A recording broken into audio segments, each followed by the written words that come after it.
Bem-vindos a mais um podcast Construindo Saúde. Eu sou Cristina Milagre, cardiologista e médica do esporte. Hoje o meu convidado é o Vinícius Dall'Acqua. Vamos falar sobre câncer de próstata, um assunto muito importante e fundamental a todos. Vinícius, prazer te receber aqui no podcast. Muito obrigado pelo convite, Cris. É um prazer poder contribuir com esse projeto. Eu tenho acompanhado ele nas redes sociais. Você tem todo o espírito de conduzir essas discussões de uma forma muito maestral. Então, muito parabéns pelo seu podcast e obrigado pelo convite. Imagina, eu que agradeço você ter vindo. Gente, o Vinícius, ele é médico do corpo clínico do HCOR, faz parte do check-up lá conosco e também é assistente de disciplina de urologia da Faculdade de Medicina da USP. Então, câncer de próstata é com ele. Ele vai tirar todas as nossas dúvidas, né, Vinícius? Vamos lá. Então, para começar, fatores de risco. Quais são os principais fatores de risco do câncer de próstata? E aí a gente já entra nessa questão do estilo de vida, que eu sempre brinco com as pessoas, né, as pessoas que nos assistem, que sempre o estilo de vida está presente aqui no nosso podcast, em qualquer assunto, qualquer colega que eu convido para vir aqui, sempre a gente fala do estilo de vida, né? Então, mais um assunto que o estilo de vida também é importante, né? Perfeito, Cris. Bom, os principais fatores de risco que nós temos para o desenvolvimento do câncer de próstata, acho que o principal deles é a idade. Conforme a gente vai envelhecendo, o risco de acumular maiores erros genéticos e aumentar a chance de um tumor acontecer, ela vai se tornando gradativamente maior conforme a gente vai envelhecendo. Outro fator de risco muito importante também é a obesidade. O tabagismo funciona como um fator de risco bastante importante também. Pacientes de etnias afro-americanas, a gente sabe que tem uma maior incidência de câncer de próstata, então a gente fica um pouquinho mais de olho nessa população. Ao passo que, por exemplo, pacientes asiáticos têm uma incidência, uma chance bem baixa de desenvolver o câncer de próstata. Então, essas diferenças étnicas a gente também acaba tendo um importante papel, né? Então, basicamente, a idade cada vez maior, hábitos de vida, né? Então, obesidade está relacionado, o tabagismo é um fator de risco importante e a etnia, acho que esses seriam os três principais que eu pontuaria. Puxando aqui para o meu lado da medicina do esporte, na época que eu fiz a pós-graduação, ainda não tinha uma relevância do sedentarismo no câncer de próstata. E aí a gente conversando aquele dia sobre o podcast, você falou, né, você comentou, já não é bem assim mais, né? Então o que veio de novo aí dentro da urologia que você acompanha? Exato. Quando o paciente ele tem um estilo de vida mais saudável, e aí a gente entra em principalmente atividade física, dieta equilibrada, não ter hábitos ou vícios do tabagismo, o etilismo mais importante. A gente tem uma esfera de ambiente na vida do paciente mais favorável à promoção da saúde. E quando a gente olha para o extremo oposto, a gente tem pacientes que fumam, bebem, são sedentários, são obesos. A gente sabe que a obesidade inflama o corpo, a inflamação está relacionada ao aumento da chance de câncer, não só da próstata, mas de diversos órgãos. Então, esse estilo de vida, hoje em dia, acaba sendo mais impactante e determinante para o desenvolvimento do câncer de próstata do que medidas individuais. Então, acho que hoje em dia vale muito mais a pena a gente tentar estimular, promover um estilo de vida mais saudável nos nossos pacientes, quando a gente está falando de preservar e prevenir doenças oncológicas. Porque, na verdade, o câncer, ele é muito do envelhecimento, porque, assim, pessoal, a gente sabe que as nossas células, né, vamos só explicar um pouquinho para eles, no sentido assim, a gente tem uma renovação celular no nosso corpo. Algumas células são programadas para morrer, né? Que a gente chama de apoptose, pessoal, que é uma programação, né, de morte da célula, elas se renovam. Então, a gente tem esse processo natural do corpo. E o envelhecimento da gente, né? O envelhecimento celular é um fator para câncer. E hoje, com esse mundo moderno todo, né, fora do eixo, vamos dizer assim, a, dietas, né, os industrializados, esse processo de inflamação crônica, isso acaba atrapalhando, né, esse equilíbrio de renovação e morte celular, né, gerando esse desequilíbrio, não é mais ou menos assim? Exatamente. As nossas células, inclusive as células prostáticas, elas estão o tempo inteiro se renovando, né? Acho que salvo os neurônios que não se multiplicam com a vontade que a gente gostaria para tentar prolongar muito a nossa cognição e tudo mais, mas as outras células elas estão em um ávido processo de reprodução e replicação. E aí, esses fatores que levam a acúmulos de alterações, né, conforme ela vai se multiplicando, pequenos erros podem acontecer. E o nosso organismo, conforme vai passando o tempo, ele vai perdendo a capacidade de reparar esses erros. E quando se somam muitas alterações genéticas, a gente tem o desenvolvimento de uma mutação que pode desencadear um processo de desenvolvimento do câncer, né?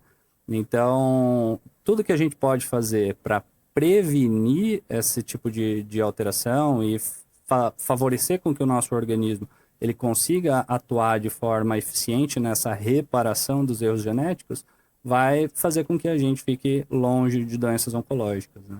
E aí, quando a gente fala nessa triagem do câncer de próstata, né, a gente sabe que tem a questão do exame de sangue, que é o PSA, pessoal, que é uma dosagem, né, do marcador, né, que poucos marcadores a gente usa para diagnóstico de câncer, mas o PSA é um deles, né, na prática clínica outros marcadores não têm essa relevância tão grande, junto com o ultrassom da próstata, o toque, né, então essa triagem ela é muito importante. Você vai explicar pra gente.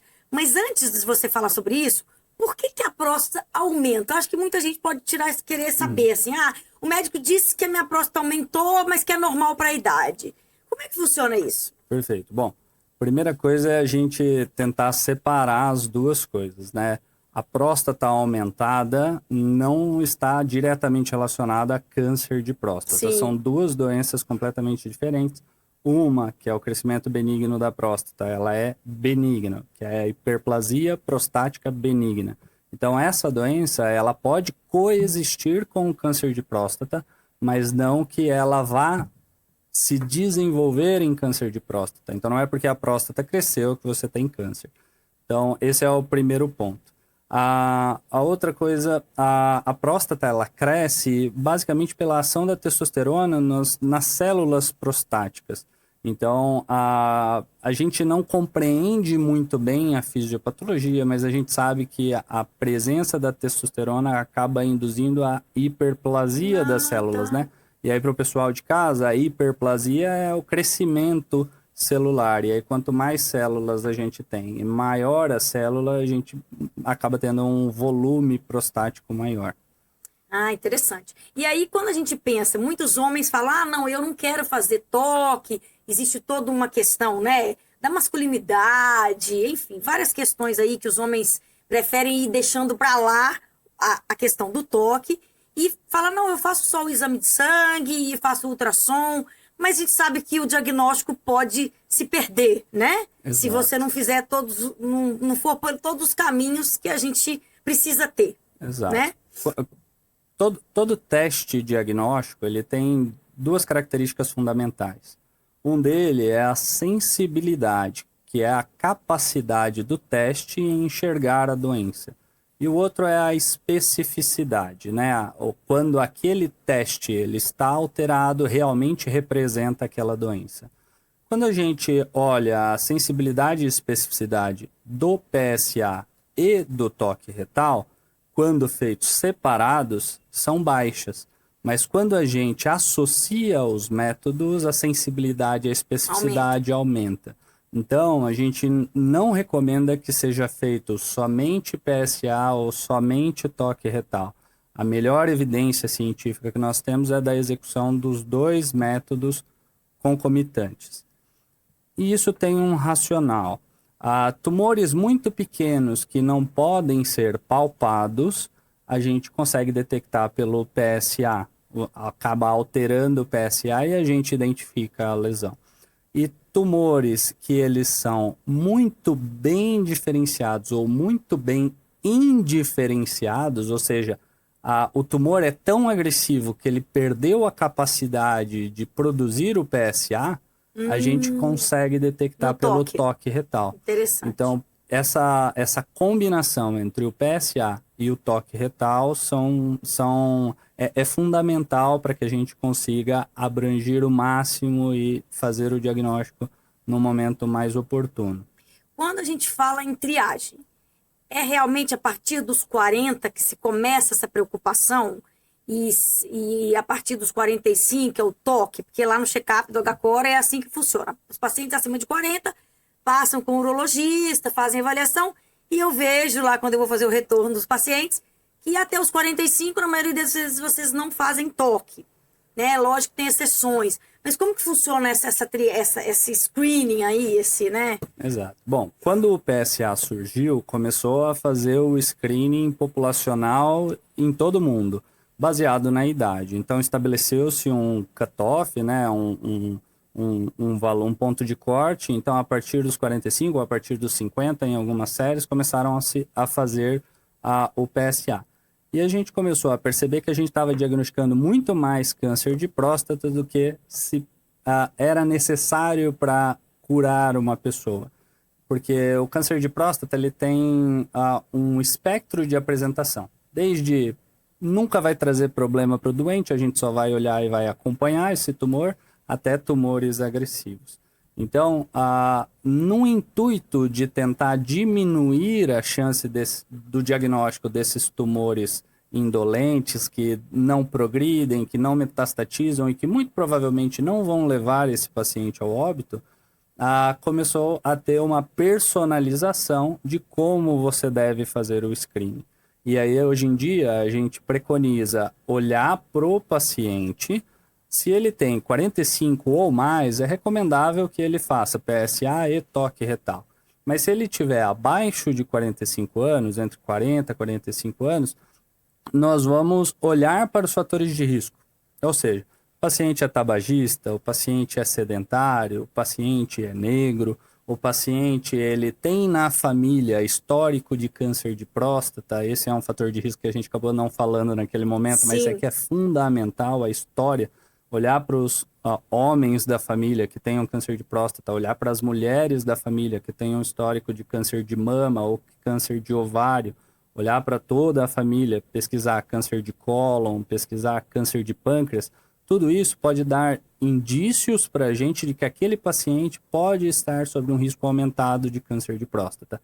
E aí, nesses pacientes, ao invés de esperar chegar aos 45 anos para fazer o PSA e o toque retal, a gente começa em idade mais precoce, por volta dos 40 anos. É porque esses cânceres todos que você mencionou aí, eles têm uma correlação genética, né? Então, por isso que ele falou isso, que às vezes o homem nem vai pensar que se a mãe teve câncer de mama, ele vai se preocupar com o câncer de próstata dele, né? E a gente sabe que tem essas correlações. E assim, também uma coisa importante é que quando ele acontece mais cedo, né, Vinícius? Porque assim, quando a gente pensa em histórico familiar, também não é qualquer histórico familiar. Se eu disser para você, por exemplo, meu irmão virar e você falar, meu pai com 80 anos teve câncer de próstata. Isso não tem um peso genético tão importante. Se você lhe disser, não, meu pai teve com 60 ou com 55, é diferente, né? Igual na cardiologia também tem essas diferenças. Exato, porque aí a gente está pensando na genética do paciente em mutações que ele já carrega desde o nascimento. Para o pessoal de casa entender, nós temos dois tipos de alterações genéticas. Aquelas que o paciente nasceu com ela, então são as mutações germinativas. E aquelas que ao longo da vida, pelos fatores de risco, pelo hábito de vida que não foi muito legal, ou por erros aleatórios da natureza, aconteceram mutações, que a gente chama de mutações somáticas. O paciente que tem uma mutação que nasceu com ele tem uma predisposição de desenvolver o câncer numa fase mais precoce.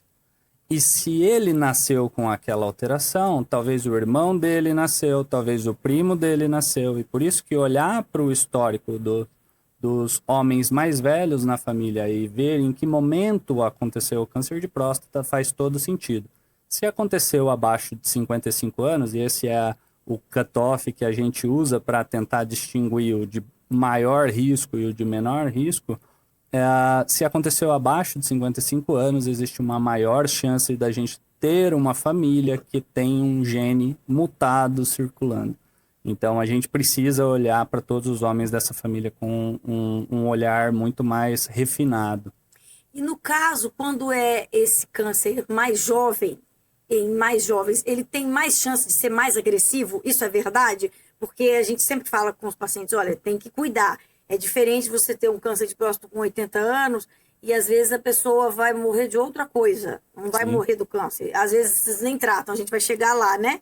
Mas nesse público mais jovem, faz toda a diferença, né? É uma agressividade diferente, não é? Sim, porque por conta das próprias mutações que levaram ao tumor. E se esse paciente ele tem alterações que levaram ao câncer de próstata, ele pode ter as mesmas alterações levando a outros tipos de tumores. Então, ele está exposto a tumores mais agressivos e a mais tumores. Então, é realmente o paciente que a gente deve ter toda a atenção voltada para a história oncológica, para o passado genético desse paciente, para que a gente possa fazer os diagnósticos precoces e as intervenções necessárias no determinado momento que seja oportuno para fazer a intervenção. E uma outra coisa importante que eu acho que a gente deve falar, desse acompanhamento que o paciente deve ter do histórico dele, do PSA, porque não é só um PSA fora do padrão. Às vezes a forma como ele vem acontecendo, né? Então explica aí pro pessoal como que funciona isso, porque às vezes o paciente acha que é uma medida ali, né? Sim. Como diz você, não é a fotografia, é o filme, né? Exato. O PSA, ele tem uma dinâmica no nosso organismo. Então, desde que a gente nasce, a próstata, lá no segundo momento em que a testosterona começa a atuar, a gente começa a ter o desenvolvimento das células prostáticas e o PSA ele vai crescendo gradativamente até o final da nossa vida. Conforme a próstata aumenta, a gente tem um aumento natural do PSA. Então, por exemplo, um paciente às vezes pode ter o PSA alterado de acordo com o valor de referência, mas na hora que você olha ele tem uma próstata muito maior do que o habitual. E não necessariamente esse PSA alterado representa, de fato, um problema, um câncer, entendeu? Então, para a gente entender a dinâmica de como é o PSA nesse paciente, a gente sempre recomenda, por volta dos 40 anos, faça um exame de PSA para a gente saber qual é o seu PSA basal. E aí a gente vai fazendo medições ao longo desse envelhecimento masculino para saber como é que está a dinâmica. Se o PSA, por exemplo, de um paciente, ele vem lá o tempo inteiro, 1, aí no outro ano, 1,1, no outro ano, 1,2, no outro ano ele vai para 2, opa! Por mais que ele esteja dentro do valor de referência, é uma dinâmica acelerada. Então, a velocidade de progressão do PSA é um dado importante que pode desencadear uma investigação com biópsia e ressonância para a gente tentar pesquisar esse paciente para câncer de próstata. E até porque, por exemplo, prostatite, que é uma inflamação da próstata, o PSA pode alterar também, né? Exato. Se a pessoa teve relação sexual, o PSA também altera. Então, também tem um preparo para esse exame. Como funciona esse preparo? Exato. E isso é importante, viu, Cris? O PSA, né, a sigla dele é um antígeno prostático específico. Mas ele é específico da próstata, ele não é específico do câncer de próstata. Então, essa distinção é importante. Então, várias coisas podem alterar o PSA. Como você disse, relação sexual pode aumentar o PSA, porque entenda, a hora que a próstata, a hora que o homem ejacula, a próstata pode ter contração e ela pode liberar mais PSA na circulação, que depois vai acabar sendo clareado do organismo e voltando para o normal.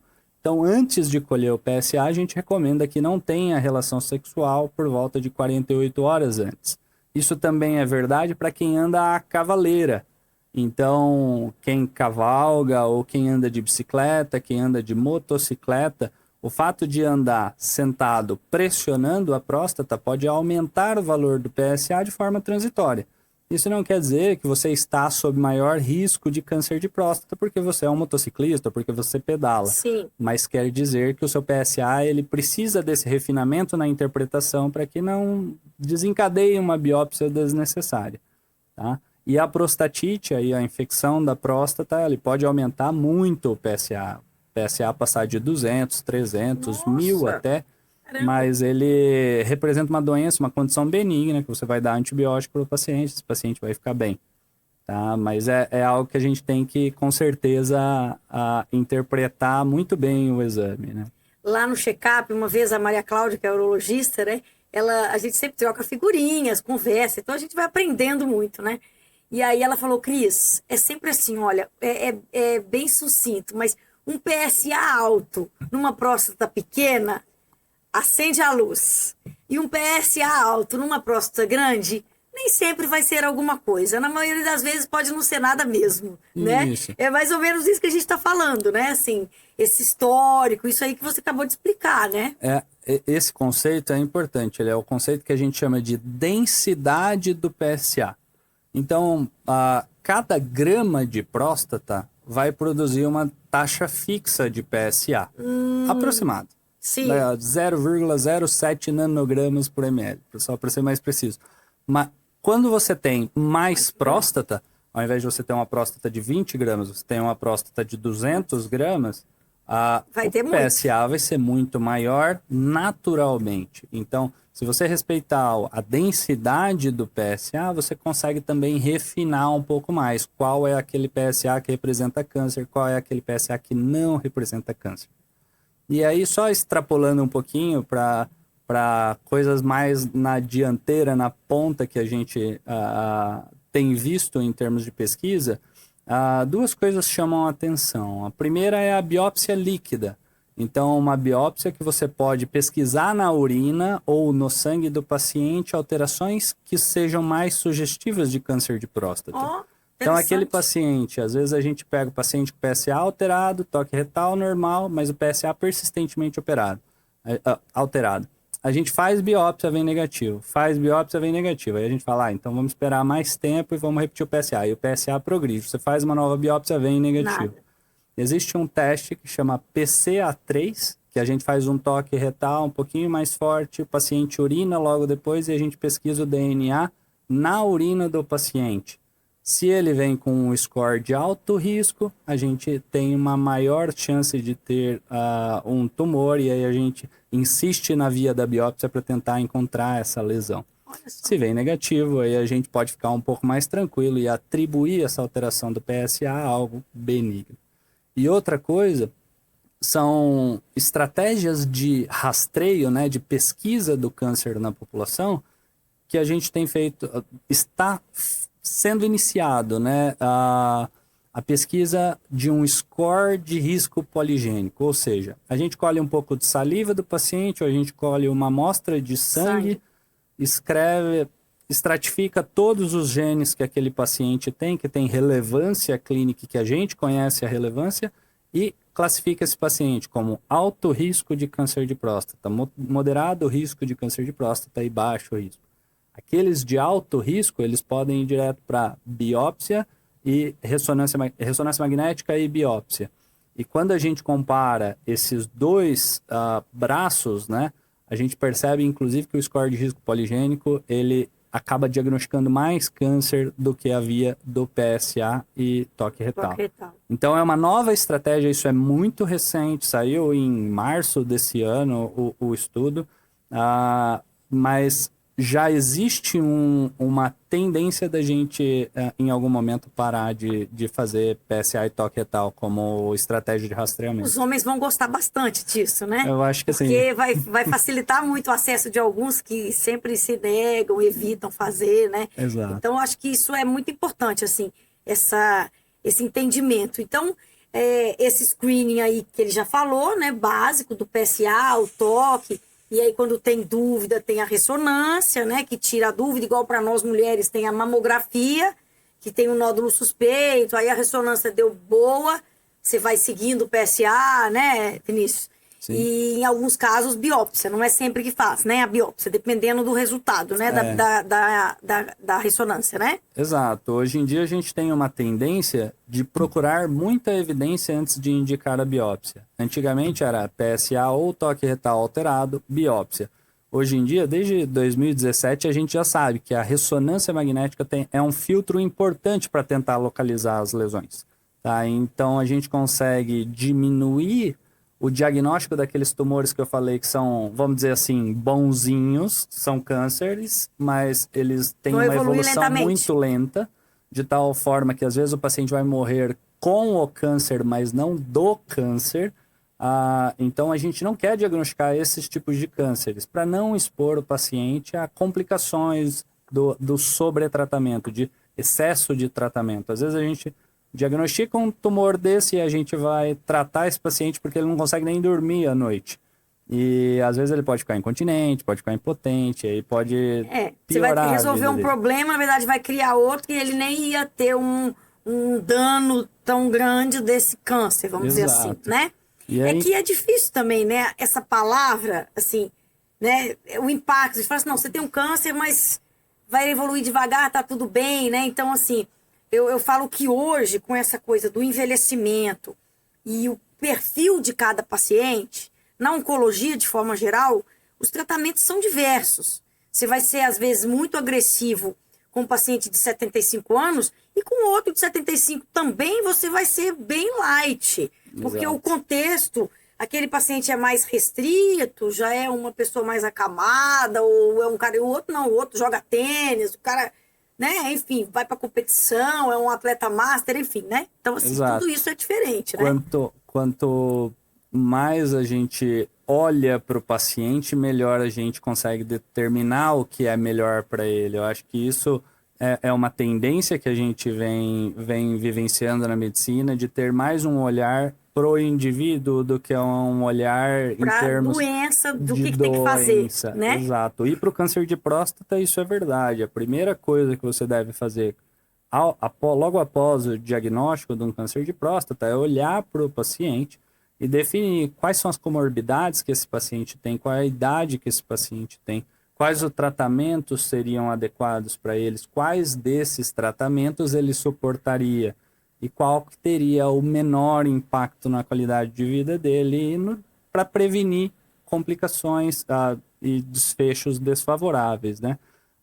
Esse racional de olhar para o paciente, eu acho que é algo mais novo que vem acontecendo, se eu não me engano, uns 20, 15 anos Isso, para já cá. vem mudando de alguns É anos. um pouco mais moderno. A gente foge do guideline e olha mais pro Que é indivíduo, o né? que eu acho que é fundamental e é o que deve ser feito mesmo. Eu acho que é por aí. Quando você fala das opções, né? A gente sabe que tem a cirurgia, tem a radioterapia, tem aquele caso que você não vai operar e vai vigiar, né? Tem aquele caso que você vai deixar correr, porque às vezes a pessoa tem uma expectativa de vida muito curta e você não vai fazer nada, porque aquilo ali vai ser só um detalhe. Como é que são quais são esses tratamentos todos aí? Só para o pessoal entender um pouquinho. Não vamos entrar em todos os detalhes, né, pessoal? Porque não é objetivo aqui, vocês não, né? Mas eu acho que é legal a gente falar. Exato. Bom, basicamente, a gente tem, depois que fez o diagnóstico, a gente quer olhar para a doença e tentar entender. Essa doença é uma doença localizada só na próstata? É, primeira coisa, né? Primeiro passo. Se for localizada só na próstata, a gente vai optar por um tratamento curativo definitivo. Se essa doença ela é uma doença localmente avançada, ou seja, ela está começando a sair da próstata, já são outras possibilidades de tratamento. E aí, a hora que a gente olha para a doença e fala, poxa, esse paciente ele chegou tarde, ele tem uma doença na próstata, ele tem uma doença no osso, ele tem uma doença no linfonodo, tem uma doença no fígado, que é o cenário metastático, o tratamento também é diferente. Então, pensando primeiro na doença localizada, que eu acho que é uma enorme quantidade de pacientes, a maioria dos pacientes são diagnosticados com doença localizada. Para esses pacientes, a gente tem tratamento cirúrgico com a prostatectomia radical e aí com a retirada dos gânglios ou não retirada dos gânglios, detalhes. A gente tem a radioterapia, a gente tem as terapias ablativas, então HIFU, a crioablação. A diferença é que nesses tratamentos você vai ou aquecer a próstata ou congelar a próstata para tentar levar essas células do tumor a morrer, e aí elas morrem junto com células saudáveis, então você acaba levando a uma prostatectomia radical, vamos dizer assim, você tira a próstata do paciente, mas mantém a próstata lá, só que ela já não tem mais a estrutura anatômica dela, né? E um tratamento que há um pouco mais de 20 anos ele vem ganhando muita força, que é para esses tumores indolentes que eu falei, que é a vigilância ativa, ou seja, o paciente foi diagnosticado com câncer de próstata, ele não é idoso ao ponto de a gente falar não vai dar tempo da doença levar avançar. Ele ao óbito, então a gente não vai fazer nada, vamos só acompanhar e tratar os sintomas. Então esse paciente ele tem uma doença localizada e ele tem uma expectativa de vida maior do que a doença poderia agredi-lo, né? Então a gente tem que tratar porque senão ele vai ter problema lá na frente. Mas a gente pode adiar esse tratamento. E ao invés de tratar ele agora com 55, 60 anos, onde ele ainda tem relação sexual, está em idade produtiva, hoje em dia cada vez mais a população vai envelhecendo, mas vai se mantendo ativo, ainda é executivo, ainda está trabalhando, ainda está fazendo. Às vezes tem filho com coisas. Essa, né? Tem com 60 filho. anos, tem. Exato. Então a gente vai adiar esse tratamento, a gente propõe a vigilância ativa. Claro. O tumor tem que permitir e o paciente também deve ser adequado. Porque dependendo do perfil emocional do paciente, ele não dá conta disso. Se o paciente não conseguir deitar a cabeça no travesseiro e falar eu tenho câncer, mas está tudo bem, é melhor operar. Eu acho que isso é uma coisa bem difícil assim, na prática, né? Porque é um estigma, é um nome que assim, hoje a gente conhece muito mais gente que sobrevive aos cânceres do que morreram de câncer, né? Exato. Hoje é diferente. Mas é um estigma, é um impacto. Ter um diagnóstico de câncer, acho que a palavra, tudo, né, assim, é difícil, não é fácil. Isso eu acho que é verdade. Eu acho que assim, Cris, isso aí a minha função aqui como urologista, alguém que vivencia isso o tempo inteiro. Câncer de próstata, para mim, deveria estar numa outra categoria dos outros cânceres, tá? Porque ele é uma doença que, descoberta em fase inicial, o paciente tem 95%, 97% de chance de cura. Então, isso que eu queria te perguntar, foi bom que você já falou. Então, doenças indolentes, doenças de risco intermediário favorável, a gente vai tratar esse paciente e ele vai ficar vivo em 97% das vezes, entendeu? 95%, 97% das vezes, a depender da série. Então, é uma doença que vai acompanhar esse paciente, mas que dificilmente vai matar esse paciente. Agora, aquele paciente que não faz o screening, aquele paciente que não vai no urologista com frequência, que não faz PSA, geralmente é o paciente que é sedentário, que é obeso, que tem um estilo de vida estressante. Fora do eixo, vamos dizer. Está tudo fora do eixo. Esse paciente, ele tem um risco de ter um câncer de próstata mais agressivo. E ao ter um câncer de próstata mais agressivo, pode ser que esse tumor vá agredir ele de uma forma maior e diminuir a sobrevida causada pelo câncer, né? Então... e assim, quando você fala das complicações mais temidas, né? Assim, que os homens têm medo quando vão passar por uma cirurgia de próstata, que seja um procedimento ou uma cirurgia, é a questão da incontinência urinária e da disfunção erétil. Que o cara que tem o diagnóstico de câncer de próstata, primeira coisa, ele vai pensar primeiro na disfunção erétil, depois ele vai pensar na incontinência urinária, às vezes ele nem vai pensar na incontinência urinária. Exato. Mas hoje, também a gente sabe que tem os tratamentos robótica, né? Que também minimiza isso, né? Exato. Como é que veio isso daí? E isso é um ponto interessante, porque aí a cabeça do cirurgião é completamente diferente da cabeça do paciente. O paciente que descobre um câncer de próstata, a maior preocupação dele, às vezes, é a disfunção erétil, é a impotência sexual. E na cabeça do cirurgião primeiro eu tenho que deixar esse paciente livre de câncer. Depois eu tenho que deixar esse paciente continente. Depois eu tenho que deixar esse paciente com a função erétil preservada. E é nessa função. E para o paciente, às vezes, é o contrário. Tem também aquele paciente que chega e fala assim, doutor, não importa o que aconteça comigo, se eu fico incontinente, eu fico impotente, mas eu quero ficar sem câncer. Sem câncer. É verdade até o segundo minuto da conversa, porque depois ele entende que a doença, de fato, não é tão agressiva e ele passa a valorizar muito a questão da continência, e da disfunção erétil. Porque na verdade a qualidade de vida compromete alterações de disfunção miccional, né? E essas alterações de incontinência geram um transtorno, qualidade de vida, o paciente não quer sair, fica inseguro, gera constrangimento em algumas situações. Então, realmente é uma coisa muito complicada, né? Exato. E você tinha falado, Cris, a respeito dos tratamentos, né? Dos avanços terapêuticos e como que isso pode ter influenciado na incontinência e na disfunção erétil, né? A gente tem basicamente 3 tipos de cirurgia para o câncer de próstata: a cirurgia aberta, a cirurgia laparoscópica e a cirurgia robótica. A vantagem da cirurgia robótica em relação aos outros tratamentos é que você tem uma magnificação de imagem, ou seja, você vê as estruturas muito mais detalhadas, e isso leva a gente a conseguir preservar melhor tanto os feixes nervosos, né, os nervos que vão para o pênis e garantem a ereção, como o esfíncter urinário na ponta da próstata, e aí então garantir melhor resultado com a continência. Quando você analisa cirurgia aberta versus minimamente invasiva, a cirurgia minimamente invasiva, que seria a robótica e a laparoscópica, é melhor, tá? Claro, depende de quem opera. Se você pega um cirurgião experiente que fez 6.000 prostatectomias abertas, com certeza ele vai operar muito melhor do que um cirurgião que fez 50 cirurgias robóticas, entendeu? Claro. Então, assim, a expertise, a destreza cirúrgica também é importante. Mas, de forma geral, o que a gente vê é que todo mundo está fazendo laparoscopia, todo mundo está fazendo robótica e ninguém mais sabe operar cirurgia aberta. Então, quem foi treinado na cirurgia aberta, com certeza opera bem uma cirurgia aberta, mas quem foi treinado na laparoscopia e na robótica não vai operar bem não aberta. vai operar uma cirurgia aberta. E os cirurgiões da cirurgia aberta vão morrer. Então, o que vai acontecer e vai sobrar é que o melhor vai ser, de fato, fazer a cirurgia laparoscópica ou a cirurgia robótica. E aí, benefícios cientificamente comprovados da cirurgia robótica em relação às outras: menor tempo de internação, menor chance de sangramento, menor necessidade de transfusão sanguínea. Recuperação precoce da continência acaba sendo melhor. Em algumas esferas da questão sexual acaba sendo melhor a cirurgia robótica.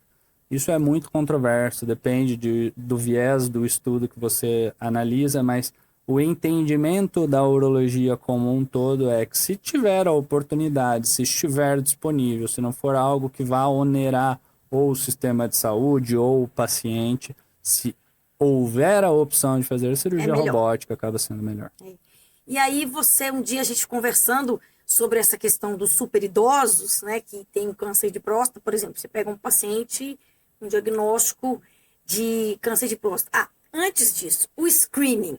Porque um dia eu estava conversando também com outro colega da urologia e ele falou que vale a pena você ficar fazendo screening, assim, muitos super idosos? Isso, qual que é o consenso hoje? Ou depende também desse super idoso que é muito ativo, o outro não é? Então você vai de novo na história do paciente, não do número.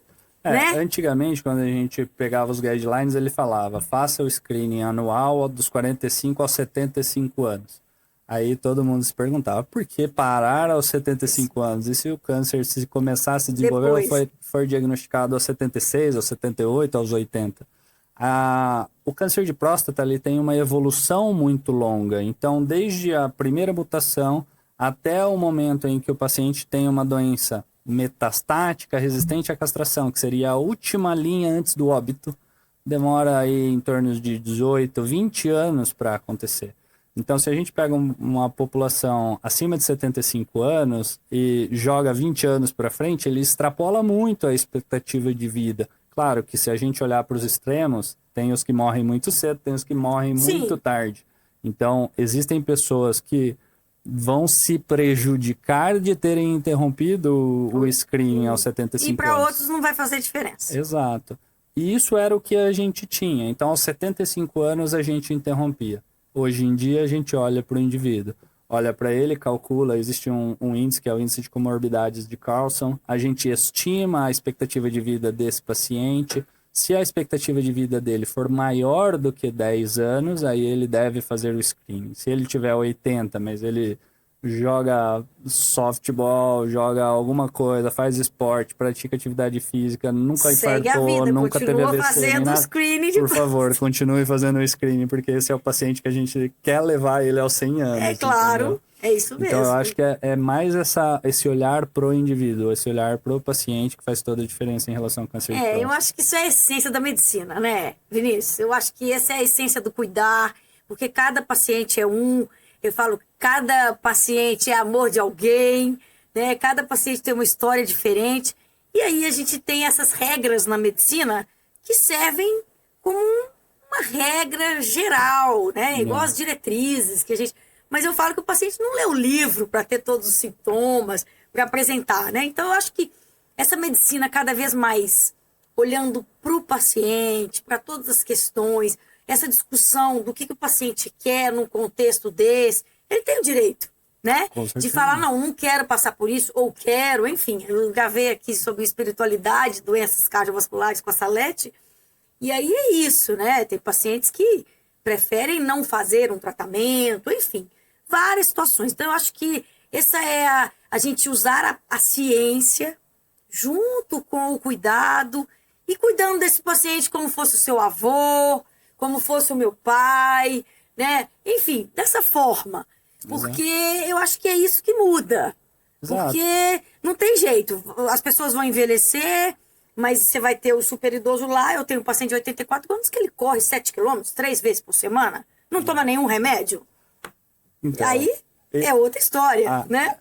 eu vejo também, eu compartilho dessa sua ideia, Cris, e eu tenho como hábito na minha prática diária sempre lembrar o paciente de que eu estou ali só para ajudar. Quando Sim. ele passa por aquela porta, ele vem fazer uma consulta médica, ele vem consultar a minha opinião a respeito do problema dele. E a minha função é ter lido os livros, ter lido os artigos, E ter cartas falado na para ele, mesa. falar assim, ó, é isso aqui que a gente tem de opção. Vamos ver qual que encaixa melhor para o seu momento de vida, para aquilo que o senhor espera, qual é a melhor forma. Eu acho que a nossa posição, às vezes, pode ultrapassar um pouquinho o limite. Eu acho que manter essa linha tênue e deixar o paciente participar é muito importante, desde que o paciente não esteja fazendo escolhas muito equivocadas. Claro. Aí a gente tem que sentar, tem que bater o pé e falar assim, olha, vem cá, talvez eu não tenha sido claro, deixa eu te explicar melhor o teu problema. Exatamente, porque entendeu? eu acho assim, nós temos que mostrar as opções, mas eu acho que nós temos que sempre falar, na minha visão, a melhor estratégia é essa. Exato. Porque eu já vi paciente, às vezes, reclamar para mim, assim, doutora, mas o médico falou que se eu quiser eu opero, se eu quiser... Não, o paciente não tem essa condição de escolher nesse sentido, porque ele não tem todo o conhecimento. Então, a gente mostra tudo, fala, olha, analisando todas as possibilidades, o seu caso, eu acho que esse caminho é o melhor. Exato. Porque a gente tem esse conhecimento para colocar essa situação e dizer. Porque senão o paciente também fica muito perdido. Você fala todos e não fala qual que é o mais... que na sua opinião, Exato. ele pode até discordar, mas ele tem que saber que a sua opinião é aquela. Exato. No contexto, E né? sempre lembrar que ter a opinião de mais do que Sim, um profissional é altamente fundamental. recomendável. Sim. Você vai em um, ele fala, olha, precisa fazer isso. Você vai no outro, ele fala, olha, precisa fazer isso. Você fala aí. Talvez não é... É melhor eu fazer isso. É isso mesmo. Então, bom, a gente está terminando o nosso tempo, já até extrapolamos, acho que o assunto é bastante informação. Muito rico. Teria aqui mais e mais tempo, mas eu acho que também, senão começa a ficar muito cansativo, assim, acho que o mais importante a gente já abordou. Então, eu acho que se você quiser deixar uma mensagem para as pessoas que estão assistindo o podcast, porque eu acho que, como você falou, é um câncer diferente, né? Sim. Que é muito prevenível, né? É um câncer que tem um poder de cura muito grande, né? Exato. Eu acho que o câncer de próstata, hoje em dia, ele precisa ser tratado não com um peso, um fardo, na maior parte das vezes, e no final das contas ele vai acabar se tornando uma doença crônica, algo que você vai ter, vai tratar, vai acompanhar e vai continuar seguindo a sua vida, a vida que segue.